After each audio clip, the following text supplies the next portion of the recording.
Hi gardeners. I'm not going to show you what I look like today because this is what I've been doing. This bed here looked about like this bed here earlier today, with one notable exception. This is one of our surviving cabbages, and as you can see right here, it did not heart up very well, but what it did was it has 4 growth points right here, 1, 2, 3, 4, and these are producing these lovely flowers. Wow, that looks a lot like broccoli. Well, congratulations, you've now figured it out. All brassicas are the same plant, same genus and species. We've just bred them for different purposes. This is a cabbage, and it's supposed to heart right here. Well, these are going to be lovely food for pollinators, and we will get seeds out of it without having to pay for them. This is why you use heirlooms. Also, these nice, beautiful green leaves here can be cut up and cooked, so you don't have to make slaw out of them or anything like that. So those will be good cooked cabbage leaves, just individual ones. Maybe we'll put those in a soup. Here you can see the depth that I've been planting.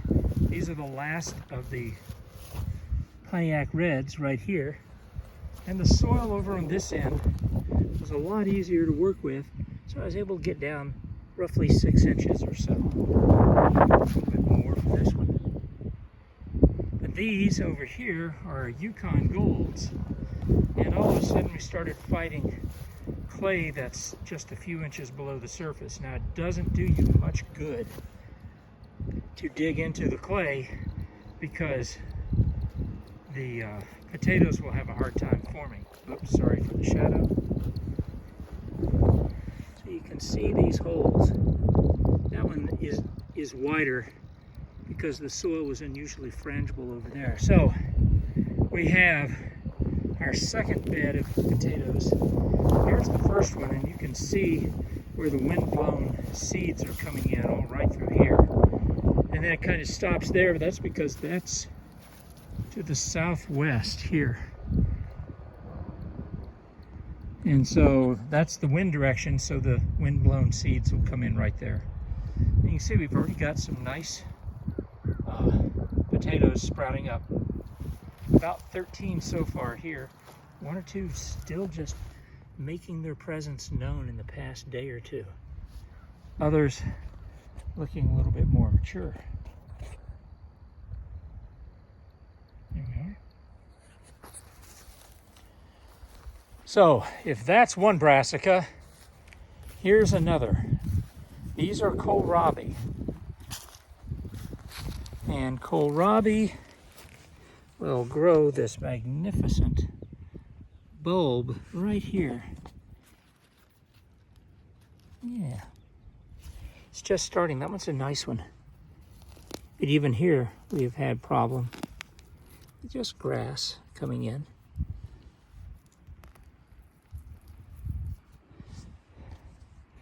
The kohlrabi is also a brassica.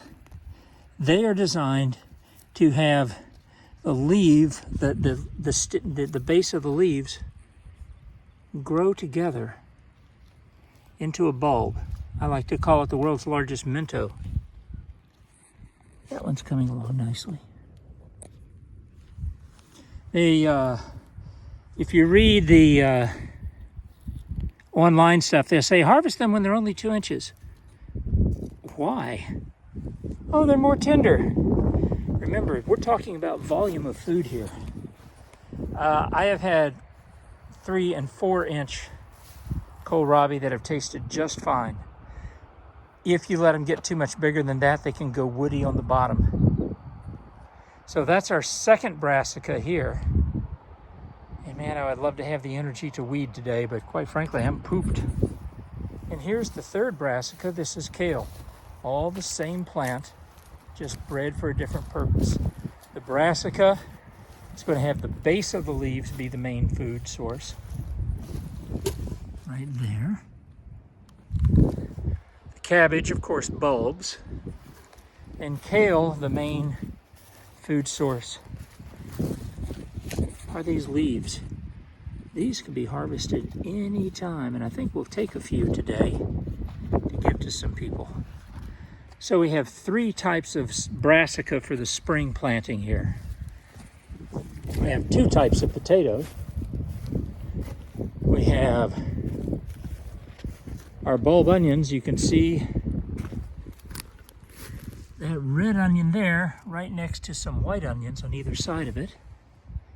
This is our garlic, and as you can see, they're starting to get nice. Once again, always fighting the weed problem here. This one's going to be a very nice one. Already getting fat. Figuring this is mid-April, mid-June will be the harvest point probably. And then the last thing that we have, radishes love this soil here. We don't necessarily go crazy for radishes, but we have some people who love to get a nice little present of radishes. So, yeah, we got several. We got 3 rows here with about 40 or 50 radishes. By the way, if you don't like the fact that radishes seem to taste hot when they're raw, roast them. That's what I do with the kohlrabi, is I cut it into cubes and roast it. You can do the same with radishes and they will feel sweeter. It's just like kohlrabi, you know, raw. Who is it? Senator Kennedy from Louisiana said, kale tastes like I'd rather stay fat. Well, if he's talking about raw, yes. But cooked kale is something else, and it's much smoother. You caramelize the sugars in it, it tastes better. And we use it in soups and stews, things like that. So we've got a pretty good garden going. 4 active beds here. 2 more that are fallow that we will be helping out very soon. There we go. Because back home we have 3 butternut squash plants that are growing in pots, and we will be glad to plant them out in probably a week or 2. With squash, you need a soil temperature of about 70 degrees, and we're not talking on the surface. Put your probe about 2 inches deep and measure the soil temperature 2 inches below the surface to figure out if it's ready. If it's 70 degrees, you can plant squash. If it's 60 degrees, you can plant beans, and if it's 50 degrees, you can plant corn. And I almost forgot, way out over here, we have onion seeds for next year. Those beautiful little flowers, and the bees are buzzing all over it. So, we've got a lot going on here. You can too if you go out and grow your own food. Thanks. Don't forget, like, share, a couple hundred of your closest friends, you know that.